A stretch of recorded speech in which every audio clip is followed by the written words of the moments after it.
Estás escuchando Entrevistas con Charlie.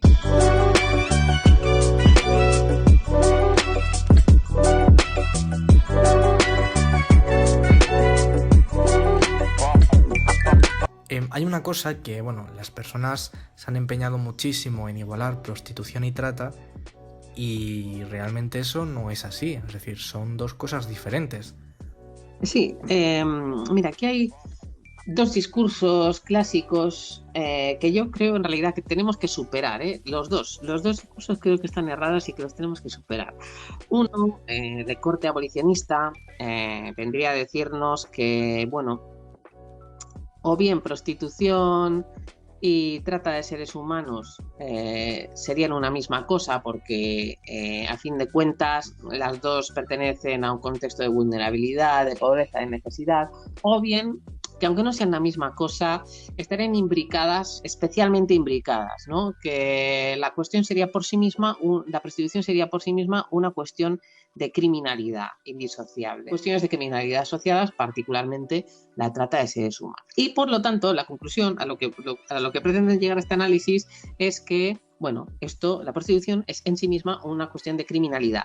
Se tiene que tajar desde el derecho penal. Se tiene que utilizar, medidas penalistas de prohibición y de castigo contra el entorno que favorece estas conductas. No necesariamente a trabajadores sexuales, pero su entorno, porque de alguna forma la prostitución sería criminalidad en sí misma o estaría vinculada necesariamente a la criminalidad. Y el otro discurso, que también creo que está obsoleto, nos dice que, se puede distinguir fácilmente el ejercicio de la prostitución de su faceta criminal, pues ya sea a través de las figuras del proxenetismo coercitivo, la explotación que implica, de la trata de seres humanos, y pues que esa parte tendría una aproximación penal, prohibitiva, de castigo, y que el resto pues le convendría una aproximación de trabajo, ¿no? de derecho laboral. Yo cuando me interesé por el debate sobre prostitución y empecé a leer también a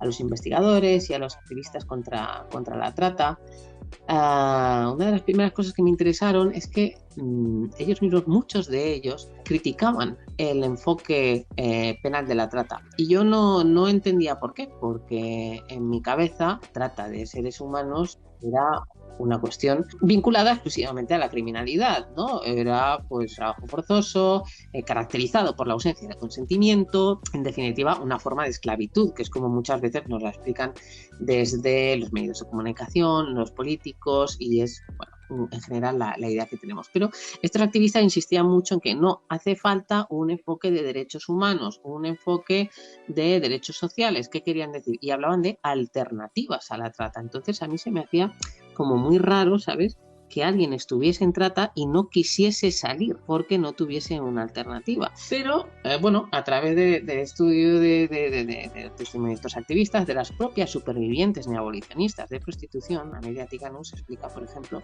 Amelia Tiganus fue víctima de trata y ahora hace activismo abolicionista, defiende el modelo nórdico, medidas súper prohibitivas con el entorno de la prostitución. Y ella misma explica que la trata no tiene nada que ver con el consentimiento, que las víctimas de trata consienten, que ella consentió a su explotación.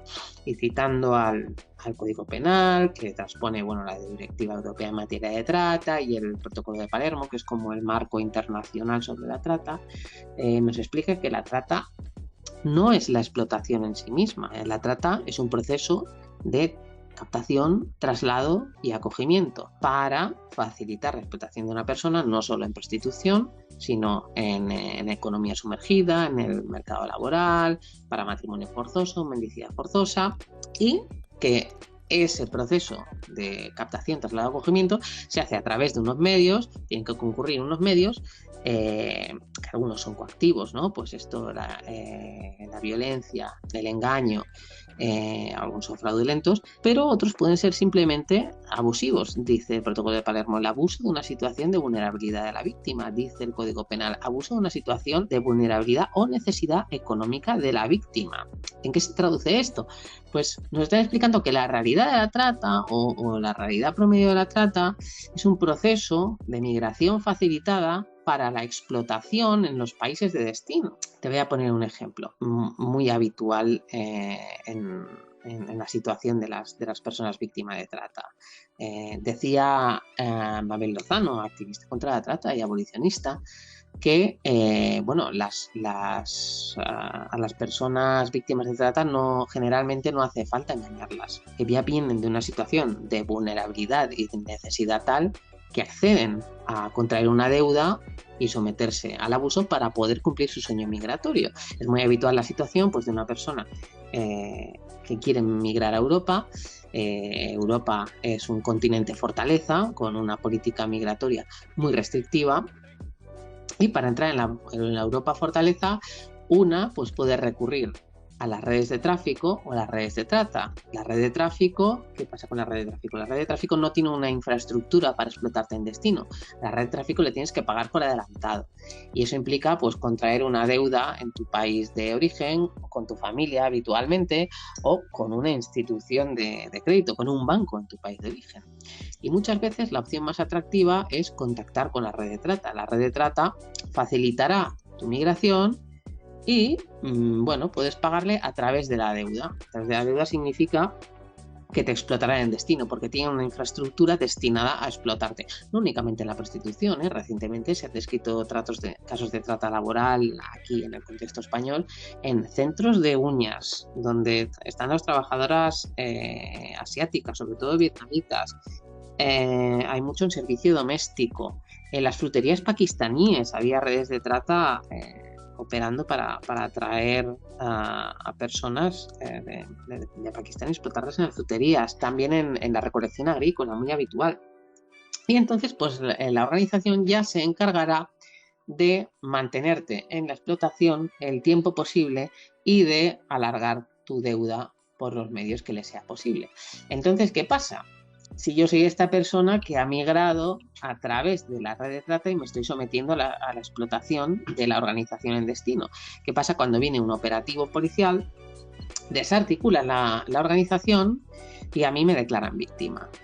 Pues me darán un periodo se llama periodo de reflexión y restitución de 60 días para decidir si entrar en un proceso penal, si denunciar a la organización con la que he contraído la deuda y que también opera en mi país. Entonces, habitualmente, durante este tiempo, si hay recursos de acogida, podré ir a los recursos de acogida. Si no los hay, a muchas les encierran en el CIE. Es como una prisión, literalmente, para extranjeros. En el plan contra la trata, en 2014, contemplaba 200 plazas en recursos de acogida. Es decir, muchas personas terminan en CIEs amenazadas de ser expulsadas para colaborar con la poli en denunciar. Claro, si tú denuncias, este proceso se alarga mínimo. Creo que el promedio de los procesos judiciales por trata son 4 años. Vas a estar 4 años sin empleo, sin los recursos de acogida, apañándote como puedas, eso sí, con la orden de expulsión paralizada, para un proceso que a ti ni te va ni te viene, que escogen muchas víctimas de trata, y esto mismo lo denuncia Amelia Tigano, superviviente abolicionista. Regresar a su país, no denuncio, deportadme, vuelvo a mi país, contacto otra vez con la organización de trata y vuelvo doblando mi deuda, porque lo que quiero, a fin de cuentas, es quedarme aquí. Son derechos sociales, son alternativas. Por eso siempre dicen las organizaciones, a las víctimas de trata, si no las disponemos de una alternativa, no es que vayan a denunciar, es que no van a salir de la prostitución, van a volver muchas veces a sus países y van a regresar aumentando su deuda. Entonces, respuesta sobre el tema trata-prostitución. No es que sean lo mismo, están íntimamente imbricadas, y de tal manera que, si bien la prostitución necesita una aproximación desde el derecho penal, la trata necesita una aproximación de derechos humanos y de derechos sociales, porque el derecho penal, la criminalización, el simplemente hacer operativos y desarticular y deportar, en definitiva, perjudica a las víctimas, y esto es así.